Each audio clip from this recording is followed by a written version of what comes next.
Mainly where I went, I was always the working man. I was never the boss. But when you were in the taxis, you and Jack were the boss, or you and Jack worked together? 11 taxis. That was a mammoth task. 11 licences. Ran the Ampol service station. You remember that, Tex? I remember that. Well, let me show you the complete and utter Wally Sampson story. Yeah, that's a good idea. Beth used to love pictures, and I didn't go much on pictures anyway. I'd fall asleep half the time. And I picked her up one night after she'd waited there patiently. I picked her up, and when we got down to the Pier Hotel, there was a lady with a baby and a suitcase and a pusher. Taxi! And I said, yes. She said, I want to go to Wyalla. Go to Wally. And I said, yeah, just a moment. So I said to Beth, she wants to go to Wyalla. I'll have to drop you off. So I said to her, you wait there and I'll come back. So I ran Beth out to the North Road, dropped her off, went back, and this lady's there with a pusher and a kid. And I thought, this one's on a runner. And I said, have you got the money? She said, yeah, I've got plenty of money. I want to get going. So I get her in the taxi and driving up so far. And she said, do you mind? She was in the back with a kid. And she said, do you mind if I get in the front with you? And I didn't know what to do. So they were the big old seats right across. Right across, yeah. So she got the kids settled in the back and jumped over the bloody seats. What, while you're still driving? And they sat there with me in the front. So everything's going all right, and I thought, oh, Jesus, I hope she's got the money. This is going to be an adventure enough, because when Beth got out, she didn't shut the door like that. She threw it. So Mum wasn't real happy for a start. Oh, it's funny, the door nearly come through. And I thought, this is a little filly. She's my lovebird, but she's not very happy. So anyway, we get up, drop Beth off, and away we got and gone up. And got up, and she said, I'll have to book into a hotel. I said, pretty late. Bloody must have been 1 o'clock in the morning. So I said, I'll go in the hotel and have a look. So I went in the Spencer Hotel and had a look, and there's rooms 4 and 6 and 8 up. They were empty, you see. That's what they used to put up, so they'd waken the bosses up. And I got this girl settled, and she said, I don't think you should drive back to Lincoln on your own. She said, why not you? She said, there's another bed there. Oh, She said, why don't you stay here? oh. And I thought, well, this is when the bloody... The trouble starts. It's a pretty bloody hard show. And she settled the kid down, and I reckon she smoked. I don't know whether she asked me for a cigarette. But anyway, got her all settled, and I said, look, I'm going back. She'd paid me. Oh, she actually paid you? Yeah, she paid me. Well, she was honest, but she was on a runner. You can tell. Didn't need to be Al Raymond To work that to out. work it. So I got back, and Beth was happy because made quite a bit of money. What time did you get back? I forget now. Did you tell Mum What's that? you had the offer to stay? Oh, well, I don't know, sure. I was bloody 20 years older than her. I don't think she wanted me to stay, but she might have wanted me to take her a bit cheaper. Yeah, right. Well, I don't know what the Oh, she just might have wanted a bit of security too. He just but the taxi drivers get into a bit of those predicaments. yeah. Bill Flavor was a good one. So I think I've finished that story with Beth and the taxi. Andy, would you mind to ask Wally about the tuna boat? Okay. Oh, is this a story? we asked the question. Righto, Wally. You're going to tell us about the tuna boat? Because I don't know about this. The Rosalind Star. The Rosalind Star. Okay. The Rosalind Star. The Molly Anderson seemed to be the main one to suggest they were going to buy a tuna boat. This is Maury Henderson. Yeah, Morris Henderson drove the cranes. Oh yeah, I remember now. Yeah, Henderson's hire. Yeah. He drove taxis at one stage. That's right. Yep. And Molly, and then they got Jack Camilla as a skipper. He was going to skipper this Rosalind Star, and it was over in Eden. So the couple of blokes went over with Jack and had a look at it, and we had 9 shares in this boat. 9 shares. And they bought it in Eden and had a go at fishing. And Ron Fuller said to me, "Have you got that Jack Camilla skipper in the boat you bought, Wally?" He was worried. And I said, "Yeah, Ron, what's that?" He said, "Well, I had him in the air the other day." And I said, "Turn left." And he turned right. Ron said, I'll test this bloke. He's got thick glasses. And he said, "Turn right." And he turned left. So he said he didn't know what sort of a map they had on this Rosalind Star. So anyway, we had a bit of spare cash at the time, so I bought a couple of shares in this tuna boat, told John Marmion about it. And what happened, Brian Wiseman, Jeff Heath, to remain a few of the names we had in this boat, and their wives had a meeting. Their wives had a meeting. The wives had a meeting and said, Was Parlow in that? he could have been, but Jeff Heath and Parlow was with Brian Wiseman. They had a bit of a difference. And anyway, we got this meeting, they got this meeting going, and I went over to the Northern and said, "John, I want to see you out the back." And old John started jumping, and I wanted to talk to him out the back. And so I said, "This tuna boat, are you going to have a share in it?" And he said, "Yeah, why not?" So anyway, that was good. They settled this 9 shares, and we made Beth secretary, because she looked like the only woman there capable of bloody running some books. Yeah, we had the boat surveyed and brought back to Port Lincoln. Who brought it back? Jack Camilla. Oh, right, yeah. Thick glasses. And we got her back to Lincoln and got a few jobs done on her and went out. Jack went out and came home with half a ton. Then he went out again and got a quarter of a ton. And Jack had something else to do. He said, "I don't know whether I can skipper the boat, Wally." So we went and saw Lofty Atherton. Oh my God. And Lofty. Lofty went out to the cabbage patch and came home with the deck full in the boat. And that pulled us out of the fire. We're about 72 tonne of tuna. And I was talking to Bronco Sarunic, the neighbour, the deer farmer, and I said, "What sort of bloke skippers this Lofty Atherton?"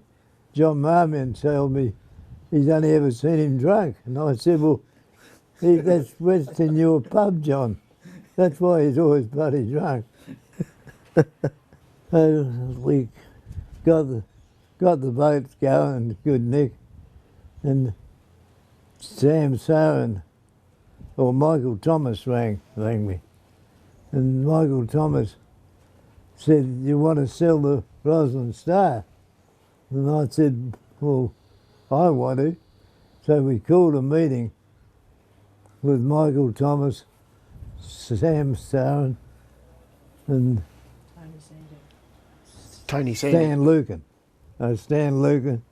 Stan Lucan, Michael Thomas, Aye. and Sampson. And anyway, we had this meeting, and Big Sam got into me, and I was the only one that ran the meeting. All those didn't, even Max Lowe never turned up, John Marmot, and then So you're on your own on my own. with those three blokes. Yeah, You've- Gives a new definition of Yeah. a fair fight, doesn't it? yeah. I thought this, if the paper could get hold of this, they'd have a thrive. Wally Sampson and Sam Saran. She's a bit of different blokes. So you set Sam Saran up, basically. Is that it? Yeah. Well, Sam Saran said, what you do with the boat if you keep it, Wally? I said, I'm going to get another skipper, and we'll go then.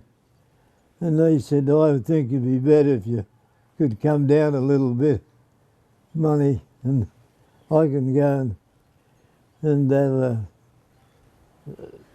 fish. And he said, I got a skipper too.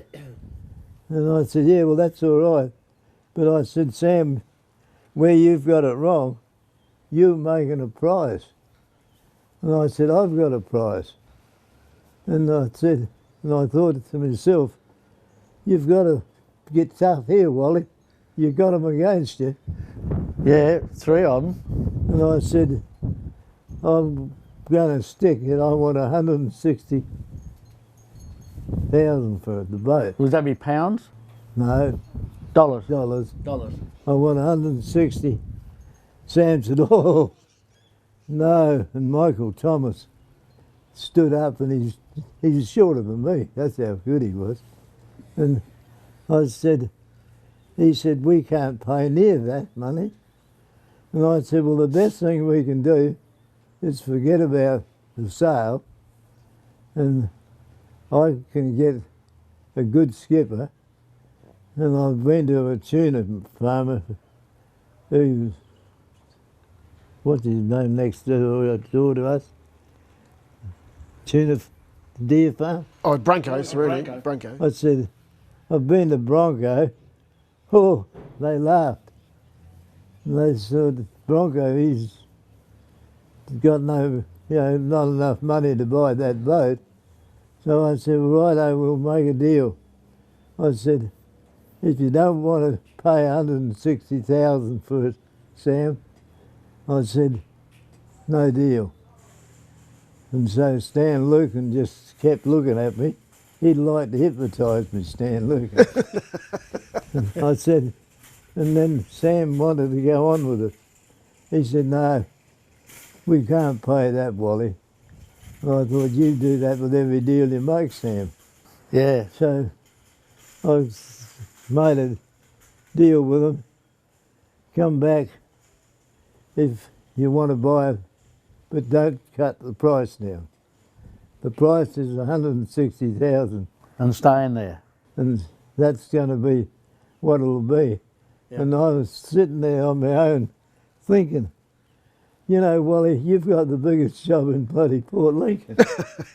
And they went away, and Michael Thomas rang up and said, we'll both take that deal with you.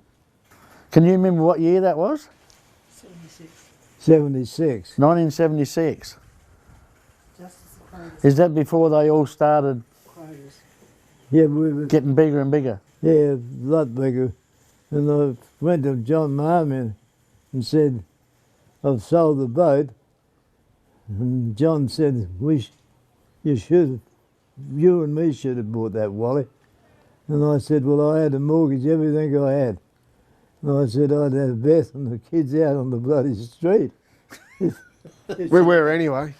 if she went broke, would have. Yeah, well, that's a lot of money them days. But it's a lot of money. Jesus. So we got our secretary Beth Sampson going, and she done made the deal, and we sold the Roslyn Star to Sampson and Stan Lucan, and they got a German chap, blonde fellow. I didn't really. He had a German name, and found out Sam and Stan Lucan had teed him up to Skipper out. to buy, like to run it, skipper it. So they skippered it, and that bloke got nearly a record tuna season. Did he? Yeah. So he was a fisherman before he come on board? Oh yeah. Oh, okay. Yep. Sam and them wouldn't. They were cunning. They wouldn't. I mentioned Lofty Adderton. They wouldn't mention a name. Oh, they had someone in mind all along, did They they? did. Oh, He done a good job. He was a good fisherman. Evidently, for 4 years he skippered her, and then she accidentally went down right out in that deep water. They couldn't find her. So Sam Simon always knew me as Wally. Wally. Seeing people said to me, times I'd see Sam, and being the biggest, wealthiest man in South Australia, good day, Wally. And I bloody half made him rich. So, well, that Michael Thomas, is he the same bloke that had the shipyard out here? Is that the same bloke? He wasn't a bad talker. Oh, yeah, yeah, Short guy, lumpy. yeah, Yeah, so I'd be the same. yeah. He was there for a few years, actually. Yeah, so we made a big blue, and John Marmion had the right idea, but I had too many to go back to. But you don't. It's a hindsight. You just don't know. They might have actually gone bankrupt on that boat as well. You just don't know. So Quotas came. yeah. So the quotas came in when they took over. The quotas. See, if John Marmion and me had bought it, I would be still have a, David and the kids would, they'd still have a big quota. Because Bronco asked me about the boat, and hell, Bronco said, you would have money for the rest of your life. Well, I suppose if you had a quota, you could keep your quota, but you could sell your boat if you wanted to, wouldn't you? Or lease it. Yeah. Or lease it. Yeah. You lease your quota out. Yeah. Oh, yeah, well. But they were only just getting on the bandwagon for quotas.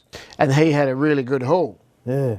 So he already had his benchmark set. Yeah, right. Well, you could have been living up in the hill with all those, With the rest of them. with the rest of them, Wally. But, I don't reckon that would have worked. Oh, wouldn't have worked? but No. I've always said the worst thing out is the chap to blow his bags. But when you know the three I had to handle, and I won them, Won the battle. Well, you'd be the only bloke in Lincoln that's ever beaten them, then. would be. Yeah, but what you did though was you beat them at their own game, Yeah. Yeah. because that's the game they play. Oh, that. They walk away normally. So But I think ahead of your time, father. Sam was frightened someone else was going to come in and buy Yeah. it. That was my attitude of the whole thing. Like you're giving me a bit of praise now for dealing with him like I did, but Sam was frightened of someone else turning up. They must have known what was going to happen in the future. Those, Oh well, they were dictating. They were creating the future. yeah, Right there. yeah, right. But Sam Simon wasn't a bad bloke, and I think Stan Lucan and Sam, I was lucky to have those two blokes, because they were smart men. Well, they obviously are. Well, they still are, aren't they? Are they still alive? No, Stan is. gone. Stan is. Stan is. Yeah. Michael Thomas. I wouldn't have a clue. No, Michael Thomas, I think he went I reckon Michael Thomas only had a certain amount of money and that was the end of him. Yeah, right. So where do you see this? It's on Facebook. But most reports I've had back is, well, I was playing, Bill Williams was coach. We called him Old Bill because he was in his, well, nearly 40 I think would have been when he finished playing football, but he was a tough bloke. And he said to me one day, if you don't jump in front of Percy Matthews, you'll never stop him. And Percy's coming down across to the pitch there, and I thought, this is it. So I got in front of him, and I reckon he trod on me 3 times going over the top of me. And everybody knows how tough Percy Matthews was. Bill said, well, you steadied him up a bit.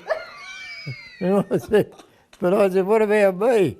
I said, I'm sore all over. And I'll never forget Percy Matthews. Yeah.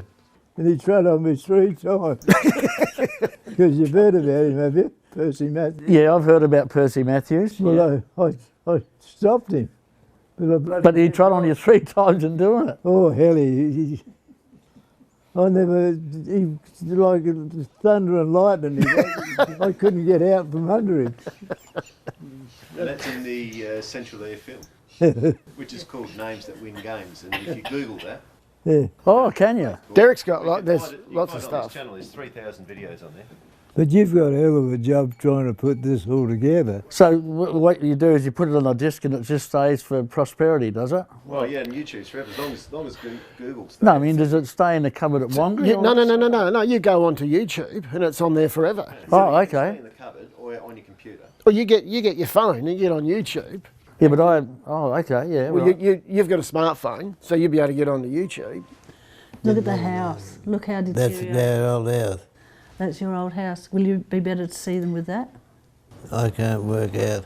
That's the roof. It's collapsed. That's their old house. That's the part of your old house. See? Yeah. Yeah. And where did you hide? You used to go up in that scrub and hide when the visitors came, didn't you? Yeah. Until Mum would say, oh, he'll be down soon, when he works out who's there. Is that right? Yeah. No, he's taking a tent, you're right. Yeah. Looks more like a beach. That's our old house. And there was 2 stone rooms on the front and 2 iron ones on the back. Right.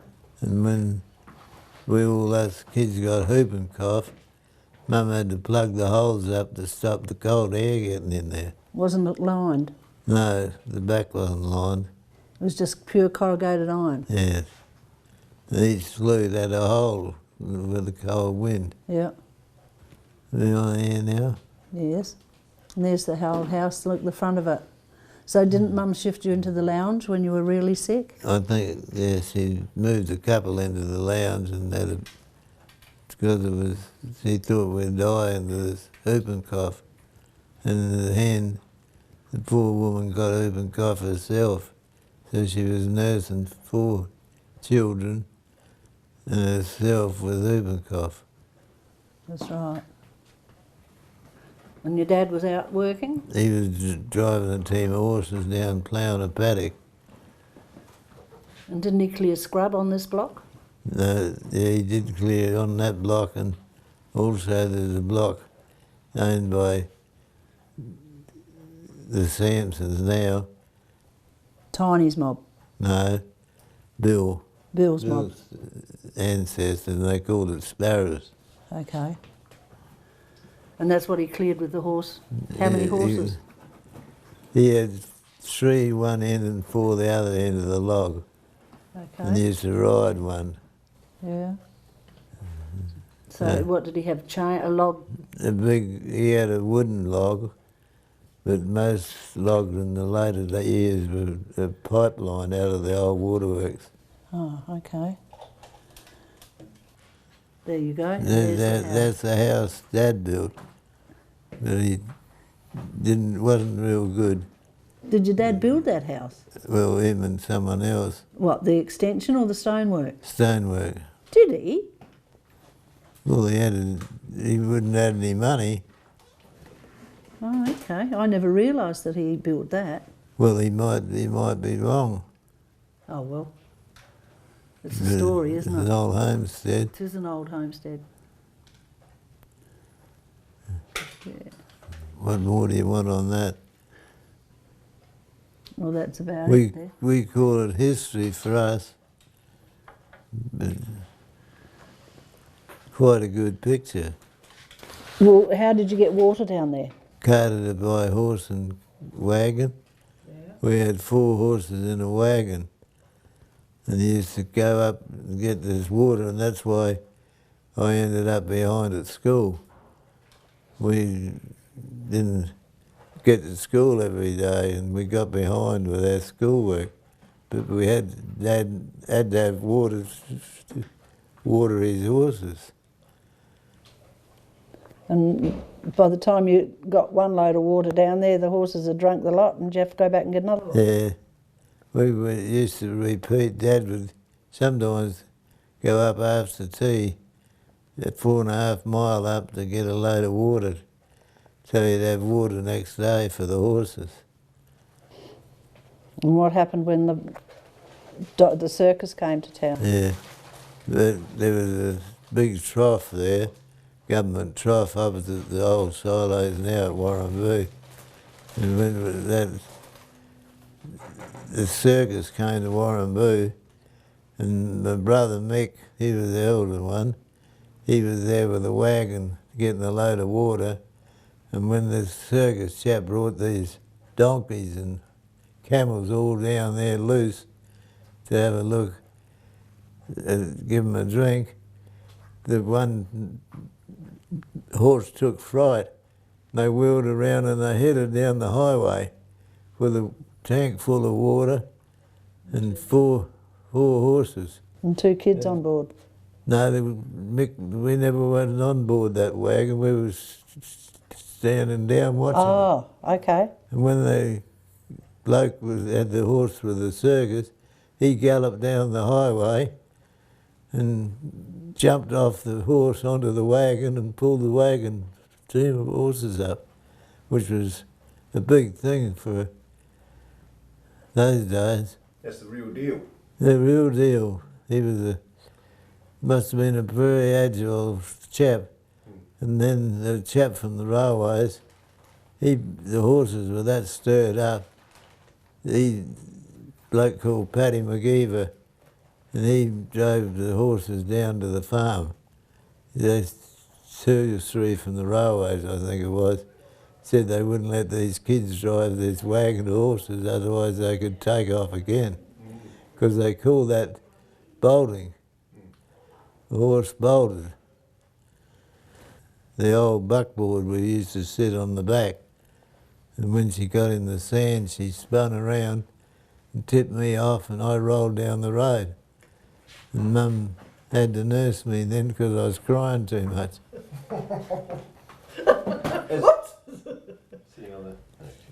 And that's where Donald Sampson lived.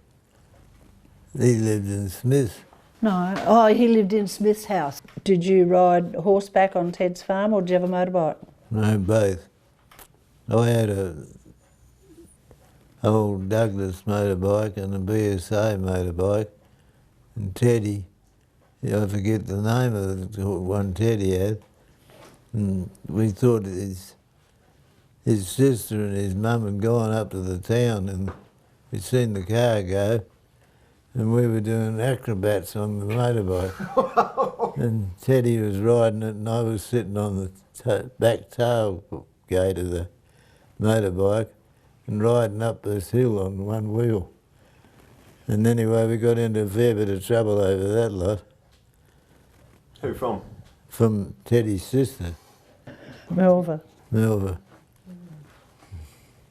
Well, what about you sleeping on the bed and Teddy with the gun? Yes, I had a couple of lucky things in my life, and Teddy Sampson, in this whole hut, we had a gun rack, and there was about 6 guns, and Teddy just one night So my bed was in that corner and Teddy was over there by the gun. And Teddy picked his gun up, 310, just shot the bolt, and he didn't know there was a bullet in there. And it was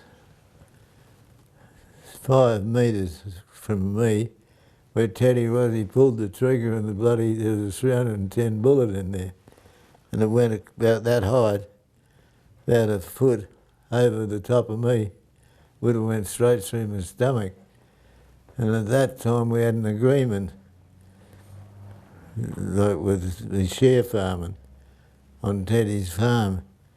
And Teddy said one day, he's thinking, that would have been a real big thing.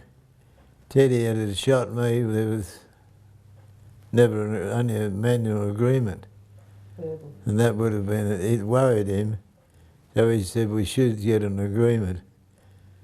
But you never realise how you don't, the gun's always loaded, my father said. Where he picked the gun up, went bang, and there was a bullet in it. So that was a big fright for Teddy. The hole was still in the wall, I think, when they knocked the building down. 310 would have torn my stomach out. And how many years before coming to Lincoln was that? Oh, Well, that was in the 50s because you left Teddy's to come down to Lincoln to work for Jackie in the taxis, didn't you? Oh yeah, yeah. Oh, see, what have we got there? This is still. That's Tyne Slope. Pine Slope. Yep. And I stayed there for 7 years with Teddy Sampson and Jesse Sampson. Uncle Jim died at 49 and left Teddy and his mum with the farm. And we had quite a few good years there. Only Jessie looked after me like she would look after her own son. Then I had a few things I'd done on my own. I wanted to always have a few chooks, and Beryl Sampson gave me 12 turkey eggs, and I put them under an old chook. And red hatched 12 and red 12. And when I told Beryl what I'd done with her eggs, she said, heck, I couldn't even get 50%. And I had a bit of luck with my turkeys. And we used to have turkey, which was quite a luxury, for a meal every so long. I think that is our house at Neville's. Oh we yeah, were that's first married. Neville's place there. Yeah, that's our place at Neville's. That's where we lived before we went to Port Lincoln. When we went and got married, we went there. Yeah. Yeah, yeah. Wally went up in 57 to work with Ronnie, because he had 2 years down in the taxis with Jack after he left Head. 57, he went and share farm for Ron. And 58.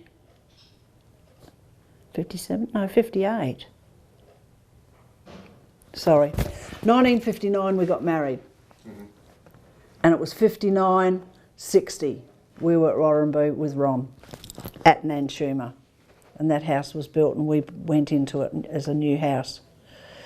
And then in end of 60, 61 we came back and Wally then joined the partnership of Jack with the taxis because Papa wanted to get out. But he wasn't very reliable. They couldn't find him half the time. Right. There's Ronnie's. I didn't realise it was so close. Look, Ronnie and ours. No, when he built that share farmer's house, we wanted to build on another farm. And I think that's really spoilt the thing, living too close together out on a farm. In each other's pockets. Yeah, well, Ronnie's younger brother Ted, after we got married, used to just come for a drive of only 6 mile. Him and Dawn would come for a drive and they'd come and see us and never went and saw his brother. Well, it's funny how you live like that yourself. If you went to two places and your brother was there and your mate was there, well, you'd go and talk to your mate. And that's life. But Ronnie couldn't understand that. But that didn't matter. Till he died, we were good mates. That's the biggest thing. So that was the start of our married life, wasn't it, dear? Nan tumour. Worked out all right. Well, that was a good year, and bought our first house, £2,800 in Dublin Street. Bought a house with 1 year of work. And Ronnie said, you know, that's really too much for a share farmer, Wally.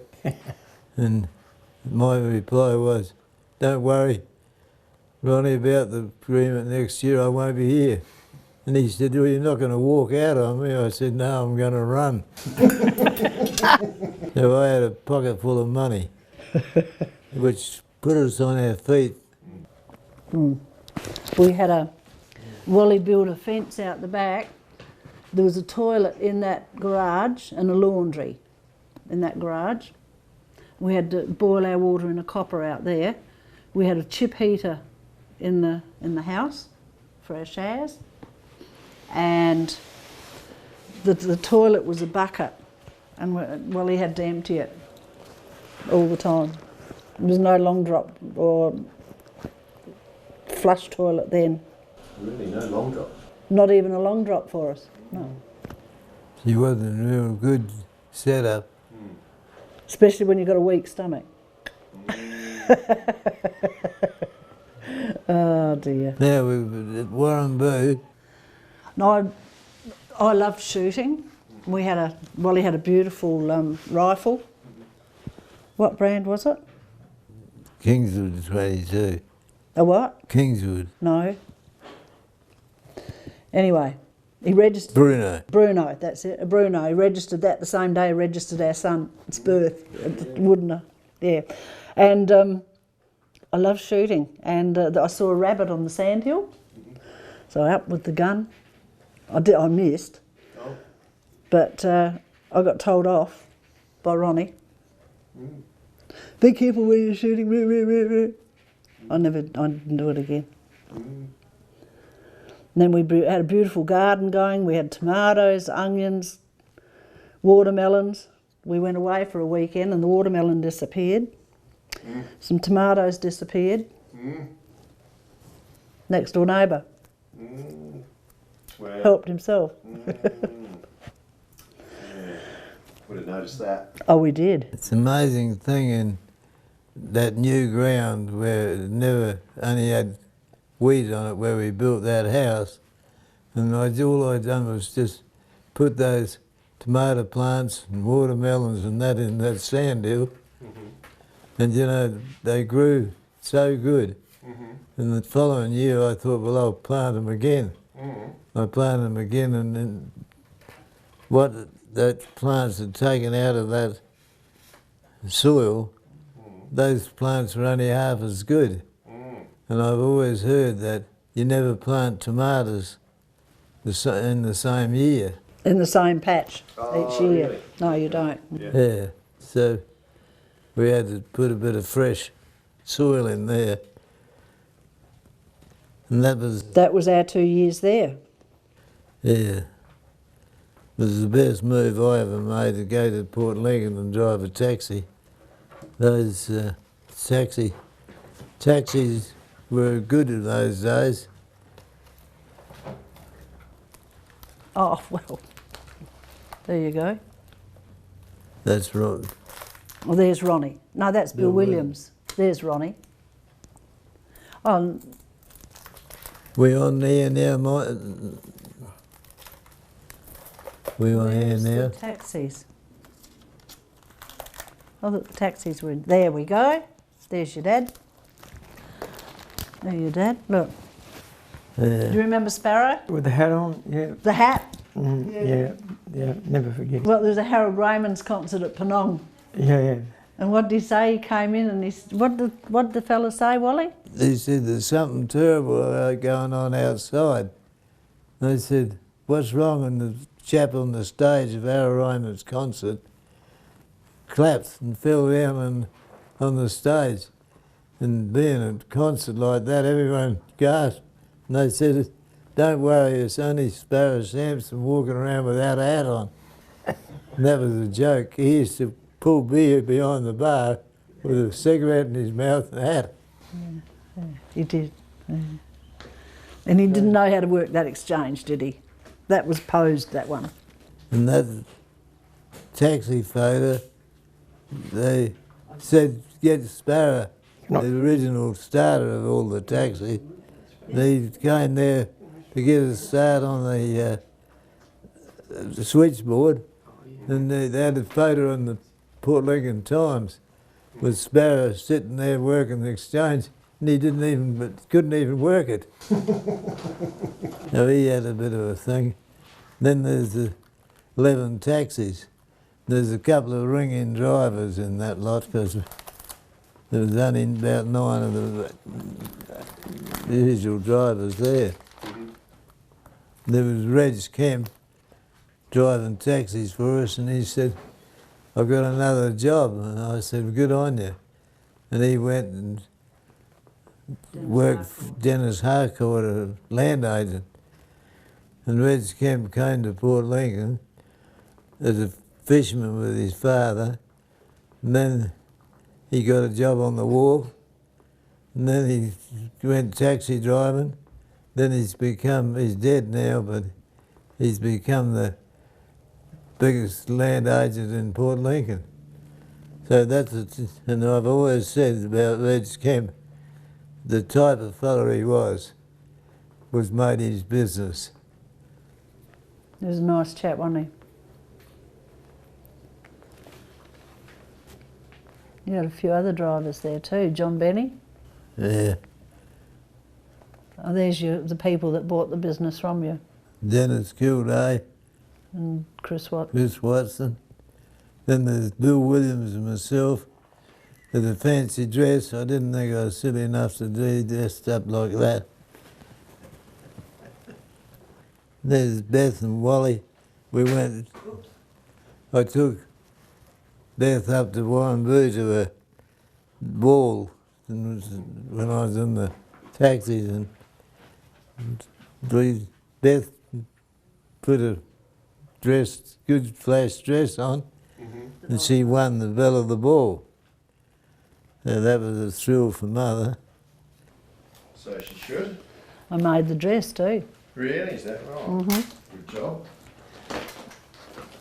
Well, I had to learn to sew because I had all these kids, and I only had, when we were married, when we went to Lincoln to live in Dublin Street, our first house, I got £10 a week. That was my housekeeping money, to clothe and feed, look after kids. You wouldn't be able to buy a decent dress anyway then, would you, at them time? Well, no, you made your own. Yeah, that's right.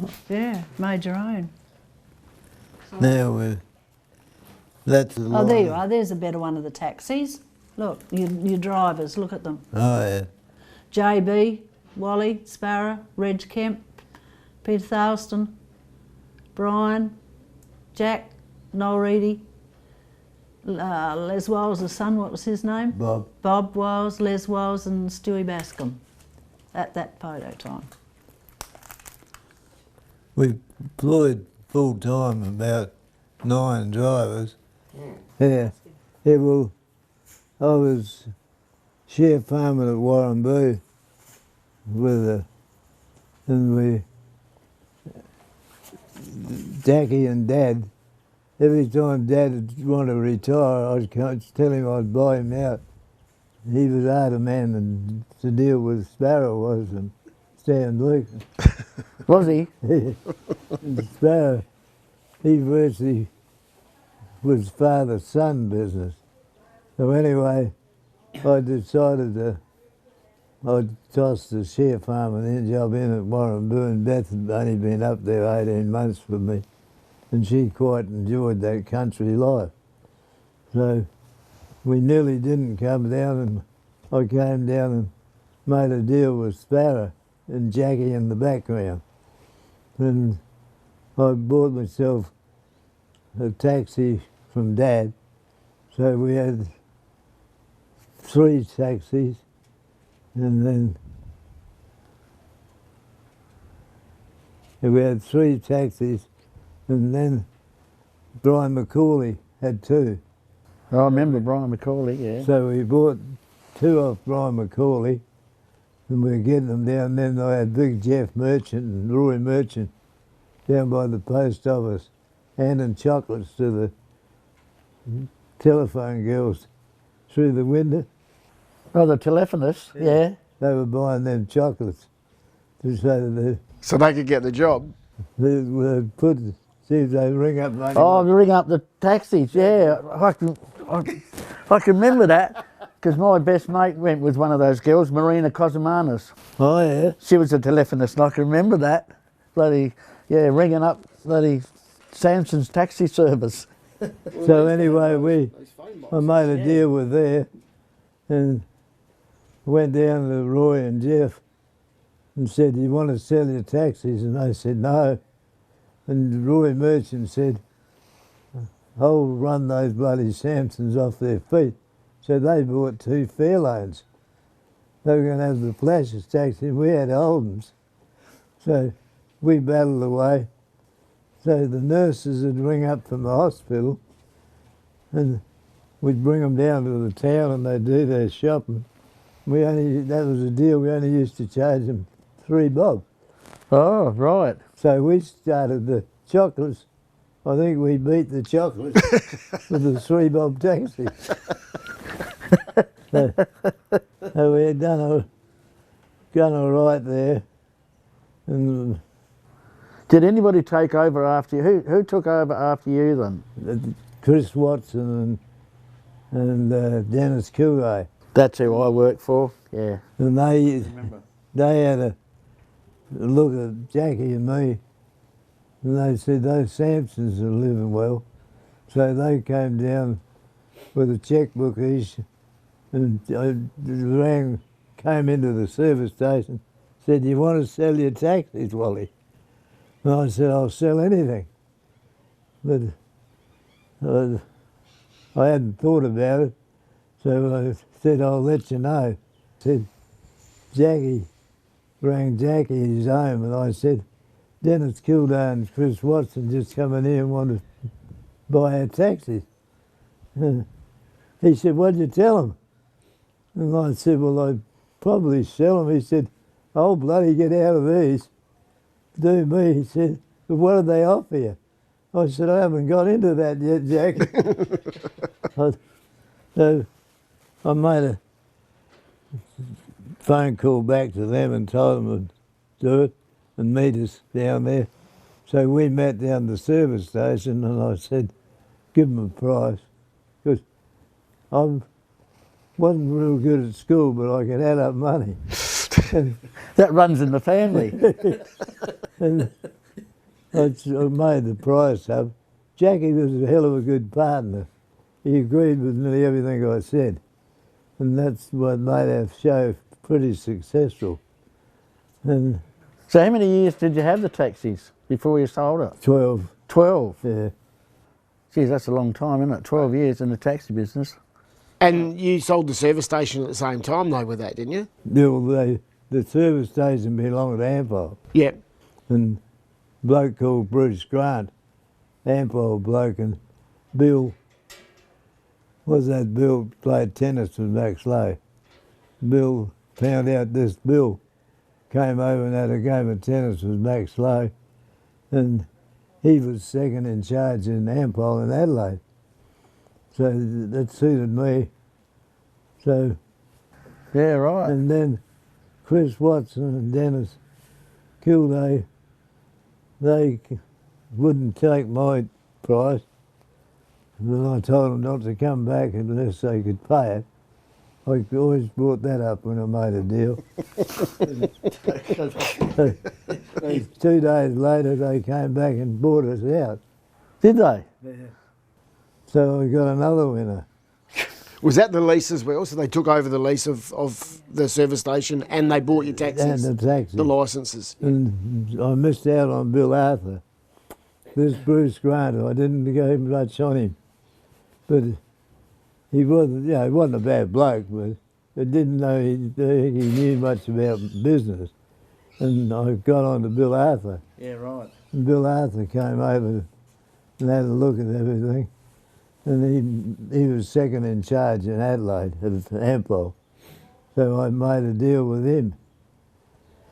So we sold the taxis, How many taxis did you have? 11. 11. Yeah, 11 licences, 11 taxis. You didn't bring that. And the bus. What about the bus? Different story. Yeah, well, Brian, my brother, he didn't have a job. And I said, well, they want to sell that old bus. Who owned it? Murray McCallum owned it, I think. Oh, right. Yeah, remember McCullum's, yeah. Well, he owned the bus. And I Brian needed a job, so Brian and me bought the bus. And What'd you do with that? It was around town, was it? around the town, Yep. about 4 trips a day around the town. And we used to get a lot of women. See, not many people had 2 motor cars in those days. No, they wouldn't have either. And by all those women, they were all on the bus. And the picture night, I'd have 40 in a 12-seater bus. We would have bloody went to jail. But we ran the old bus for years and thought about buying a new one. But I went to the couple of councillors and they said, no, that's your problem. Oh, righto. So, they didn't want anything to do with it. They didn't want anything to do with helping us. Council never helped us one scrap. They should have promoted that bus. Well, they haven't changed much, Wally, the councils, No, from them days to now. So did Uncle Brian drive the bus a bit? he drove the bus. And how did he go with all them women? He was pretty quiet, Uncle Brian. Yeah, only real problem he had those tickets. When the bloody kids would come in and buy the ticket, go down the aisle and one would be waiting down the back and he'd hand him the ticket. We had to straighten that out a bit. They hand it outside the window and come back to... Well, Well, actually, I've Brian, done that I myself, was going to say, you wouldn't have done that, I've Lumpy, done would that you? myself, Yeah. mate. but it was pretty good. Well, how long did you have the bus for? About 4 years. Yeah. And they didn't have a bus, up till then, they didn't have a bus running in Port Lincoln. Yeah. Uh, You were the only bus in the town. Oh yeah, hell, and she hardly paid. It was a payable show. We should have bought a new bus, Yeah. and more would have used it. You could have done a bit what this mob out at Wongery do. Use the bus for a bit of a tourist. Oh, okay, yeah, right, yeah. But anyway, Oh, now now that's Penong. Do you want to talk about Penong? well, we nearly finished. So that's good. Did you want a bit more about Warramboo, or would that be enough? Oh, whatever's in front of you there, Wally, you'd be good. Yeah. You've done pretty well in Warramboo, I think. Oh, Alec Wilson. Yeah. Yeah. And Alec Wilson, when I went to check up, I won what they call a Palubi Cup on a horse called Phil Dismick, because I was only 15-year-old, I think. And this Alec, the council, they went to get some knowledge on it, and the council said all those details have been lost. For 2 years. 2 years details had lost. This bloke here, Alec Wilson, Do you remember Alec Wilson? Yeah. he worked and lived in the old school, Cowan School. And I said to Alec, who rang him, I said, do you know what year I won the Palubi Cup on Phil Desmond? He said, I remember it good. because I think he said he was on a horse called Ancestor, and he said, you won the cup and I came so third. So he said, that's how I remember you as a jockey. And I said, well, I didn't last long. By the time I was 17, my weight had run out. So that was the end of Alec. He had a child, his wife and him, and they only had one room, the school room, and there was an old iron lean-to on the side of the school. They called that Cohen School. And poor old Alec and them, that's how they lived. One little 100-gallon tank of water. I don't know how they got on for water. But anyway, that was Alec. That's the photo you were looking for before, isn't it? And that's the horse called Sartry. And Sartry belonged to Jack Dunn, who owned Bookerby Station. And I brought him down. And that's me when I was a jockey. So I was a bit smaller then. And what about when you worked at Condolippi? Do you want to talk about that? That's your horse, that's there. What's that horse? That was Coolabah. That's Coolabah at Bookerby Cup. Yeah. I won the Bookerby Cup on a horse called Coolabah. And it was halfway down the straight, the saddle slipped. And I was in amongst these 3 or 4 horses, whatever it was. And I said to Alec, horse to horse, the saddle's slipped back.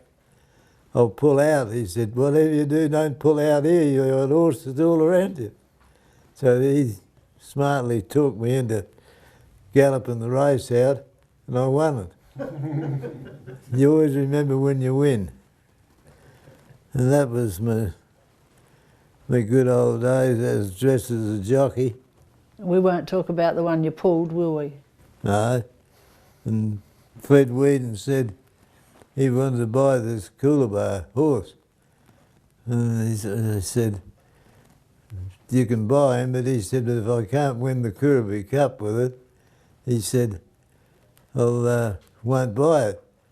And Ron Dunn, who owned Condolippi Station, said, I'll fix that. I'll get Wally to ride Ancestor and he'll pull him. Well, that was done on the Kirby racecourse on a New Year's meeting. And I pulled this racehorse. And we were coming around the straight, and I was on Ancestor, and Pud was on Coolabah. And I looked around, and I couldn't see Pud Whedon. And I thought, hell, what am I going to do here? And next thing I looked back again, and there was Coolabah. And I said, come on, Pud. And after the race, this chap, there's one of the very few left, he still comes down to by the town jetty at Port Lincoln, Charlie Giles. And he told him, he said, I heard Wally say to come on, Pud. And that got pretty bad news, but they were only real big top registered race meetings. But I pulled 2 horses in my racing career. I was only a jockey for 2 years. And I pulled another one at Kirby for a joker called George Price. So I was a bit naughty, but that happened. Well, if you get told to do those things, you've got to take care of the boss, what the boss says. And he trained every morning on Condolippi Station, 4 horses. He had a race course mapped out on the station, and he'd do a round each morning on each horse. I used to ride up to 4 Mile on track work out on the station, 4 Mile in the morning before breakfast. So it was pretty hard work for a kid. Yeah, I was in Penong. I used to go out to Condolippi on horseback It was about 10 mile. And this time I thought, oh, better go home and have a look and milk the cows. And the done people were away. And when I got to this well, why it was called Injury Well, because this happened after my time. And there was a lot of big draft horses around this well. And being on my own, I went over to have a look that they had water.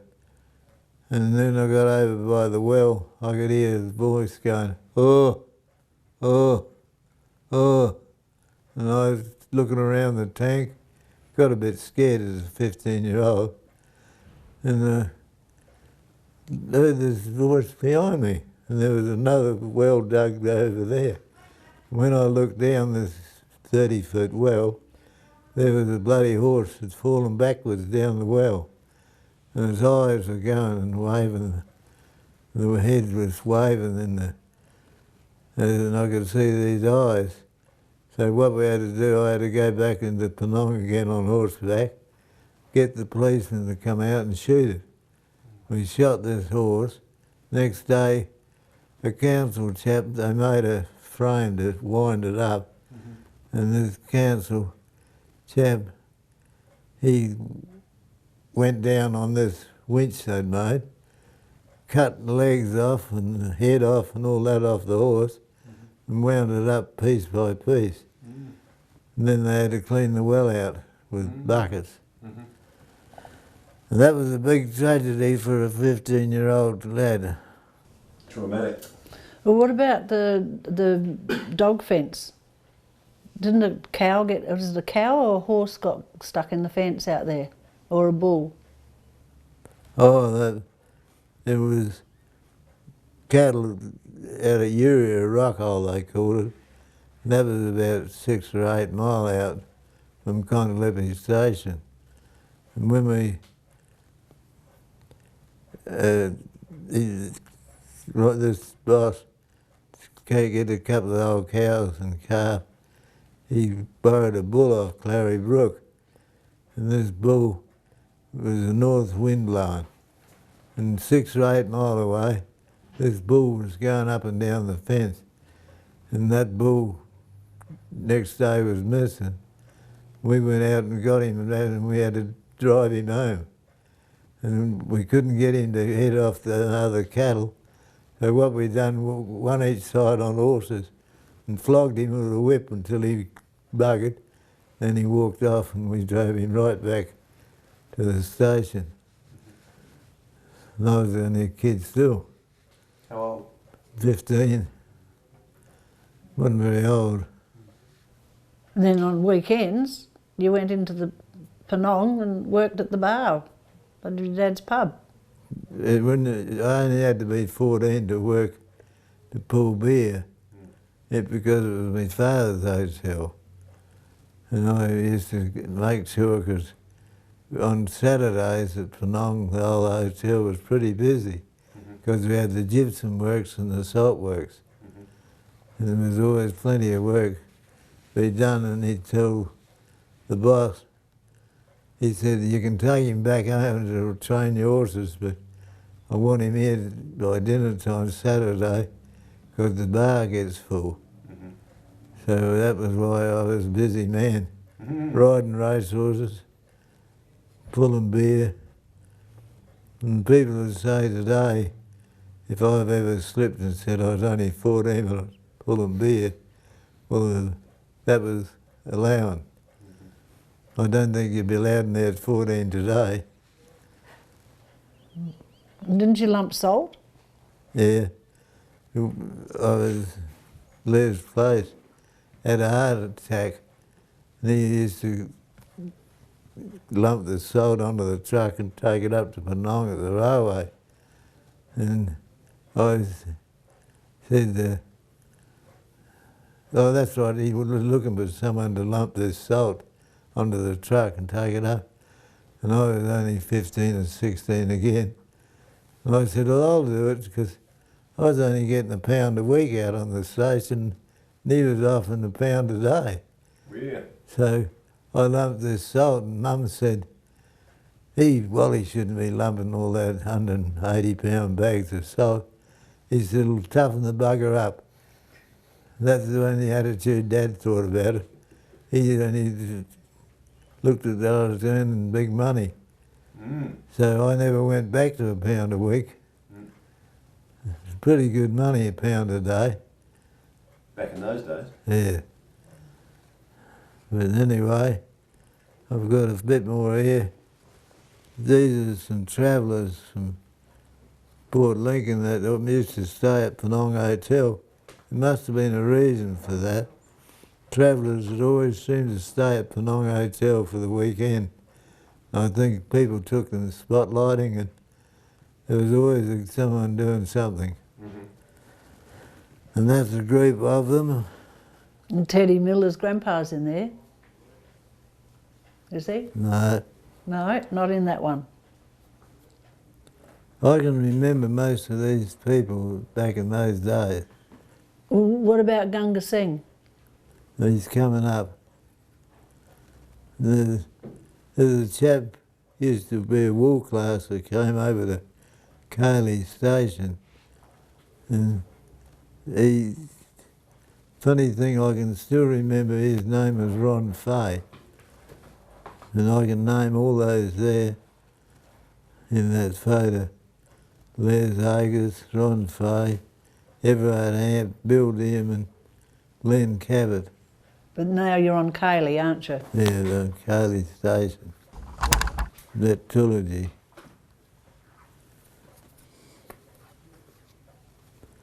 And here's the hero. Ted Miller will know a bit about this fella. He's called Sam Sleep. Oh, yes. Ted would have. We're back at Penong. And he was a character. When they talk about that cutting that wood for the gypsum, Sam used to have a horse and four-wheel cart, and he used to go down to Leopold's and cut this piece of timber for a kiln in the gypsum works at Thevenard. And this was Sam Sleep, and I used to go out and help him. And he'd give me 10 bob or something. That wasn't real big money. Do you remember that Sam Sleep? Yeah, yeah. What did he do in your eyes? He used to timber. There's a lot of wells out there. There was underground water about 90 feet down around Penong. Yeah. And they should dig these wells about that square, I suppose. And he used to timber the wells. You had to stop them caving in. That wasn't much of a job, I didn't think, but that's what he used to do. And that's what he used to do? Yeah, he used to get timber and used to cut the timber, tea tree posts mainly, and get in there and timber it so far down where the soil was loose so it didn't fall in. And you got down to the stony part, it was all right. It was all right. That was only... Well, did they shore the sides up of those wells or not? just the top. Just the top? Where the soil was loose, but then you got down into the stone, all the soil was hard right down to the water, then you didn't have to timber it. Okay. But that's what he used to do. He used to do. So where did he live? He lived in Penong, a little shack down past the school, just on the western side. Oh, of the did he? school, yeah. Okay. Yeah. All right. Wally would remember. Would him. remember, yeah. He used to have a beard and wear sand shoes. Yeah, that's all he wore. Little That's shoes. all he wore, sand shoes. Yeah. Well, do you remember Gunga Singh? Yeah. He lived on a bit of a stone hut south of Penong, and he used to wear a turban. That's right. He was a Sikh, I think. There's some Indians are called Sikhs, aren't they? That's a tribe of them. Yes, That's right. Yeah. With the turban. Yeah. Well, he was one of them, I believe. Yeah. Well, Grandma Sampson was the last one to serve him Oh, okay. in the hotel. Yeah. And he went home and he died on the way back to his camp one night. Yeah. And then when they found him, the dogs wouldn't let the policeman anywhere near him. That'd be right. Yeah. He lived in this hut south of Penong. Yeah. And, well, who buried him? Dad. It, Dad arranged the funerals because they couldn't get they wanted him buried in his religion. So they had to get a minister that would bury him without in the Indian religion. And Dad, when they put the lid on the coffin, Dad put a bottle of Conto port in the coffin with him. And everybody, that was a big talk of Penong back in those days. Who read the service? Well, my two younger brothers were there for that, but I only know what I heard. Ah, okay. They were going to sing. I reckon it was old Bill Kelly. That's right. There was old Bill Kelly and young Bill Kelly. Yeah. And I think old Bill made the sermon. And somebody one day when drunk in the bar pulled the turban off, and I was working in the bar, and he went mad. Yeah, he would. With him tearing this turban off, and the turban was 2 metres long. That's something I got a shock, how they wrapped it so close to their heads. I found that difficult to believe that Penong, when he died, no minister would bury him there. Yeah. Because he was a Sikh from India. Well, they wouldn't go near him. We found his grave. Last time we went to Penong, we got Johnny Shippard. Yeah. He had some history. Yeah. And we've found the plot, and it's sad because it's still as it was when he died. They've done nothing to it. No. And that's sad because he was a part of the history of Penong. Yeah, he was. Yeah. I remember when Sampson's come to Penong first. You do? Yeah. Did you come to town? How did you come to town? Well, before the school bus, there was a school bus then, I think just started up, Fred Shippard just started out to our place, but the old man used to rent a house in Penong so we could go in, so we could live in there during the school terms. Okay. Then we done correspondence, I think, for some part of it. I remember doing correspondence. Yeah. But you were too young to go to the hotel? Oh, yeah. You kids used to come out that back room there where the women would ever come into the hotel. See, the women hardly ever drank. Yeah. They were locked out in the car. That's right. You would look down on the women in them days if they drank. Yeah. Well, when we were married, Yeah. I had to sit in the car, howling baby, Wally in the wood in the pub. Yeah, that's right.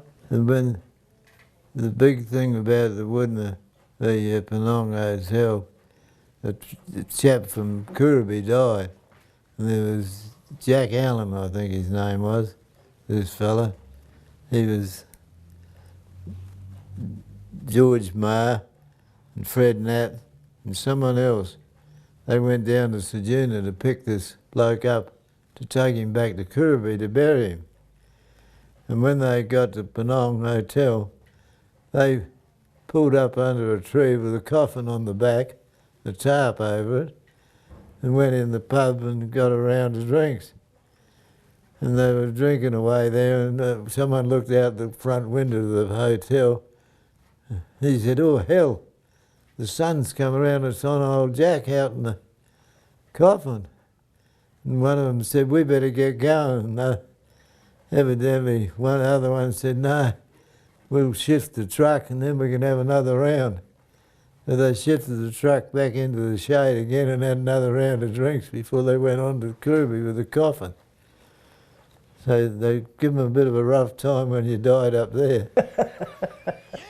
There's Wally's mum and dad outside the Penong Hotel with Mick and Jack. Oh, I'm sorry. Oops, you right there? There they are. Gee, they're good photographs. Who took the photographs? Well, And I would have. You would have. I can remember taking it. I've enlarged them. I'll tell you what, you got a good eye there, Wally. Yeah, well, remember I had an old box camera, and these are enlarged in Lincoln. How'd you get the camera? I bought it when I went. I reckon I bought it when I was that great 15 age I talk about. See, I had some money, and Mum and I'd never been to Adelaide. Mum took me to Adelaide with my older brother, Yeah. And that's when I bought this old box camera, a square. But evidently Box brownie. took good photos. Well, it took those and we enlarged them. That's them See, there. I'm pretty sure that one there, Right, we'll take those with the one on Penong, and those myself. that one there would have been taken from the old box. There you are, there's Gunga Singh. So what year did you buy the box brownie? Well, I reckon I would have been only 8, 9, 10.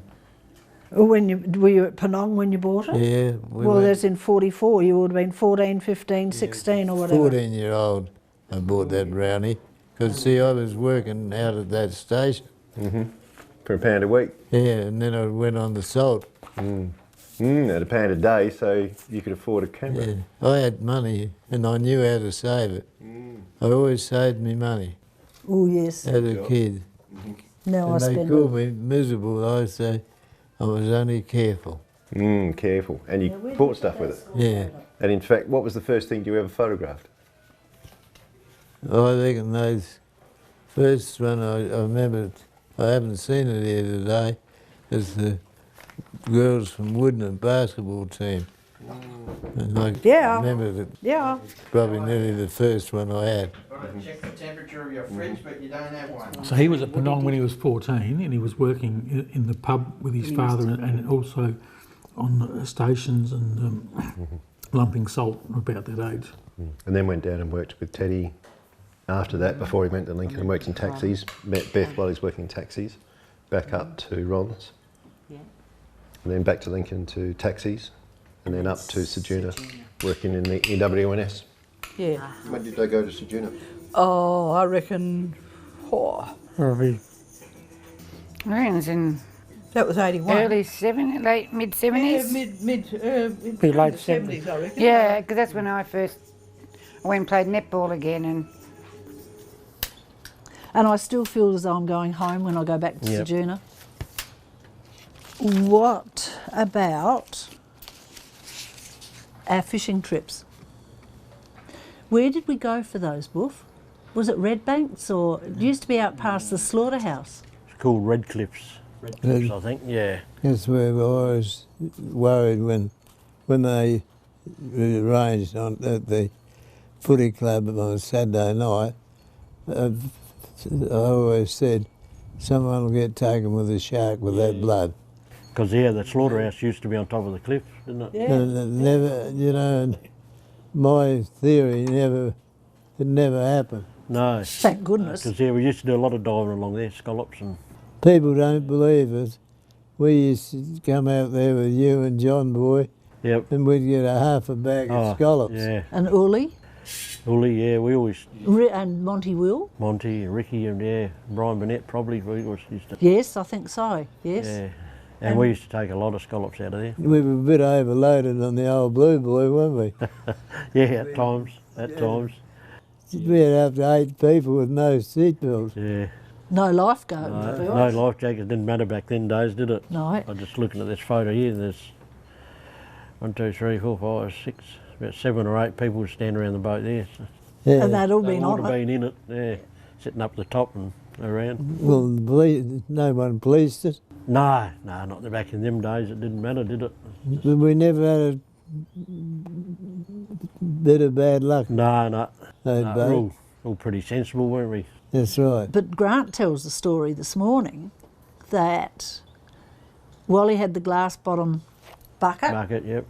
and you fellas had come up with the scallops and he'd be looking, instead of looking for the sharks, he'd be looking through this glass bottom bucket looking for razorfish and he'd say, righto you boys, there's a razorfish down there with an oyster on it. You'd better go down and get it. Yeah, not quite as plentiful as they used to be. When the tide was out, we'd only walk around to get our bait, and we'd only pull the razorfish that had an oyster on it. Yeah, yep. That's a You smoky. wouldn't get that now. No, hell no. Is there razorfish out smoky now? I think, but nowhere near as much as No, they used to. they were plentiful, weren't No, they? they were everywhere at one stage. No, they're very scarce now. There's still enough to get a... I know the old horseshoe out from Tiwi Wharf there, it was Yep. that one stage was just covered in razorfish, but there's not a single one there now. It's just sand. Just sand. Or did they drift over them? No, they got people to pull up there on their boats, and because it's high tide, they just go walk around, pick them up, clean them on site. Yep. Which I don't think helped because all the guts and shit gets in the water, and I reckon that sort of kills them off a lot of the time. Well, when he went fishing, he'd get the first 6 razorfish up, and I'd break them open, clean them, then smash the shells for bait. But he had to eat the first 6. And you did eat them, didn't you? Oh, they're beautiful. Good chewing, beautiful. Yeah. People didn't know how to cook razorfish on the barbecue. You just bang, bang. Yep. Yeah, they don't take long. No, one of the best things to come out of the water, I reckon. You know. The razorfish. Yeah, they're lovely. But you poor fellas, you had to then, after you caught the fish and the razorfish, you had to come back to our place and clean them all. Yeah, cook them up and... Cook them up? Probably drank some beer while we was doing it. Oh, no. But also at our place, instead of cleaning fish and taking a heap home and all the rest of it, remember those ducks? Were you ever there plucking ducks at our place? Oh, maybe. Ducks and chooks. It was about every 4 weeks. I reckon I vaguely remember something about. Wayne Branford and me used to kill them. Wayne Branson? Branford. Branson. Wayne Branson. Robbins is his wife. Branson was behind us. Yeah. And we had ducks between us. Yep. We didn't know who owned who. So you'd have a killing day and... Yeah, we'd have a killing day. I can remember Monty. Tanya reckons she did most of the bloody plucking, and I said, you know, most of the growling. Has Derek got us on here now? Yeah, you're recording. What was Wally doing work-wise when he was in Sejuna? EWS, Waterworks. Oh. And then you worked together? Yeah, we did. Who was there? Monty? Monty was the boss. You, Wally? Alex Swaddick. Alex Swaddick, that's right. Was Dickie Joy. Dickie Joy. He caused a few laughs. I guess we had old Doggy Lang too would have been there too, eh? Was too. Yeah. Oh, he came down to jail. What did he get picked up for? Drink driving. Yeah, more than once. Poor fella, he's a harmless. Doggy got his 3rd time drink driving, and then he went to jail, and I had to go down and swap buses in Lincoln. Yep. And when I thought, bugger it, I'll call in and see Doggy at the jail. And I went in there and knocked on the bloody big gates of the jail, and bloke come out, and I said, is Doggy Lang here? He said, no, he's let out, gone. Oh, I said, okay. how'd he get out? And he said, good behaviour, he went over last week. And I said, hell, I just wanted to see him. And this bloke said, we used to leave him up at the dairy and clean up. Then Doggy'd come down and knock on the door. And they left Doggy up there to clean the dairy up and the separators. Yep.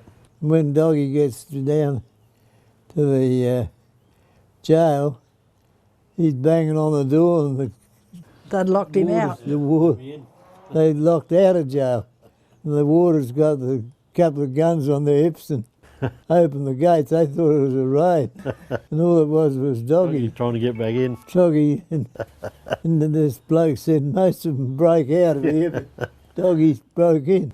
I think story was he used to get a few beers dropped over the fence and that too from whoever. Did he? So yeah, that was a story. Yeah. So he didn't go without. Mrs. Andrasic was his sister, wasn't she? Yes, that's right. That's right. Yeah, those Andrasic girls always speak. Yeah, yep. Lovely family. Yeah, I was sorry we didn't get back to Sejuna, but that's how it goes. Yeah, No, they were good days. Yes, our house in Sejuna's gone, hasn't it? Yeah, it has. He lives in the corner house up here, furthest on the corner. Well, it used to be there. It's a different house there now. Yeah, just across the RSL. There's a new house there now.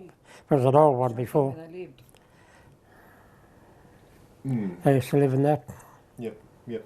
all the kids. So it's on the waterfront, or? Yeah, right on the corner.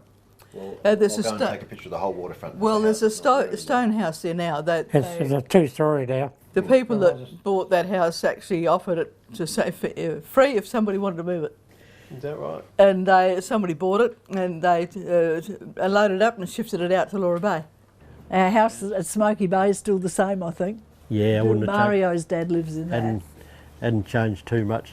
I was just going to say, I was talking to Barney Pedler the other night, and he brought up that bloody sewer pit we dug for you down at Smoky Bay. Oh, We said, Christ, how that thing didn't cave in on us, and because it was, yeah, I don't know it was what it just, been, and it was 3 or 4 short. metres deep or something, and just walls like this.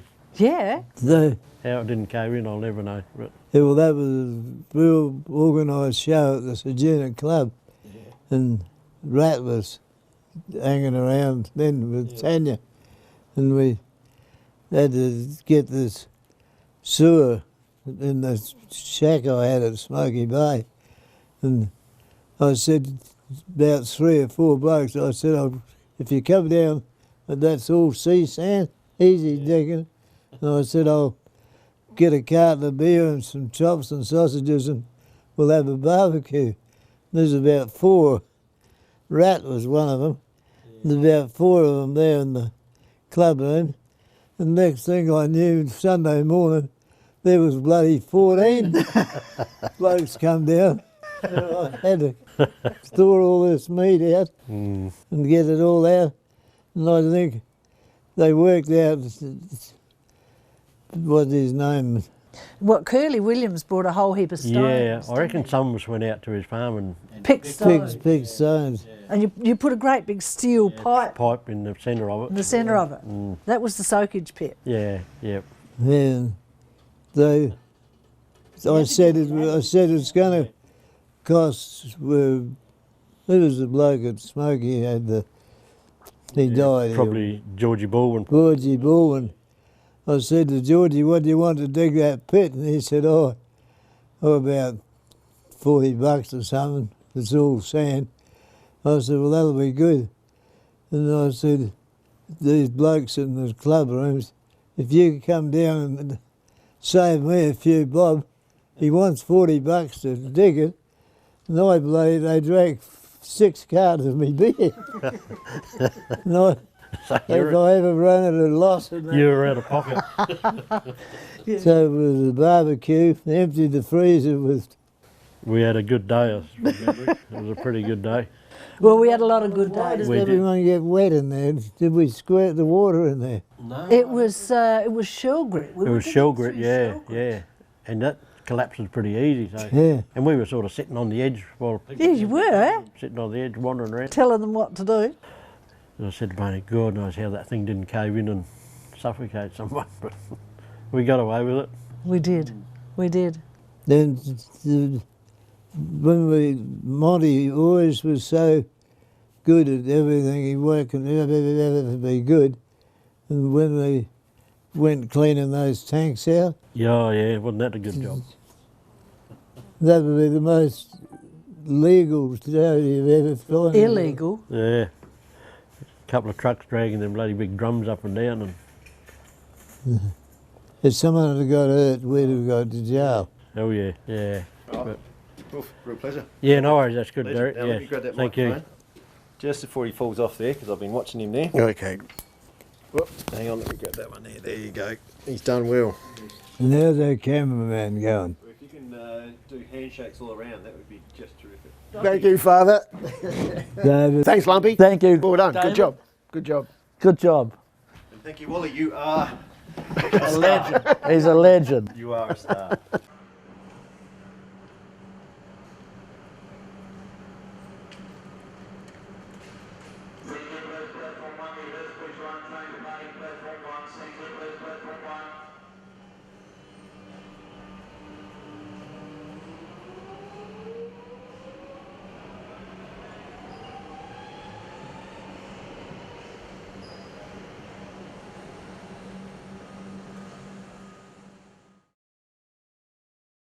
What do you, what do you think about the old Lee Hunt Midwest now, mate?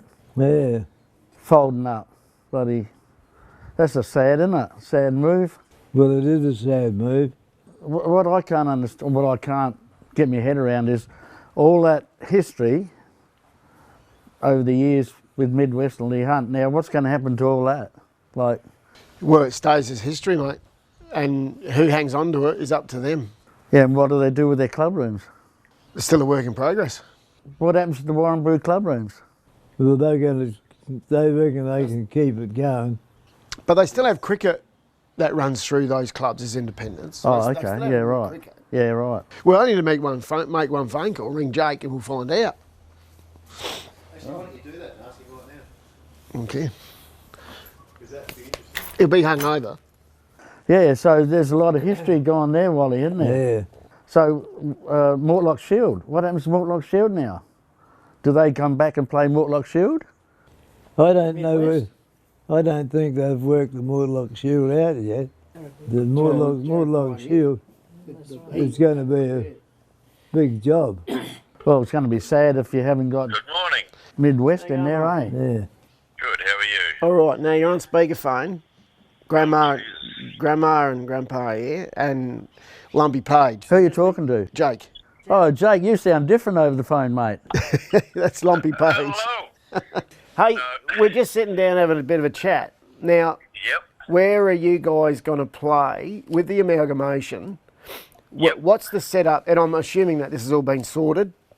Yep, all been sorted Yep. now. So with the 3 ovals, what's going on there? How are you going to work 3 ovals with one side?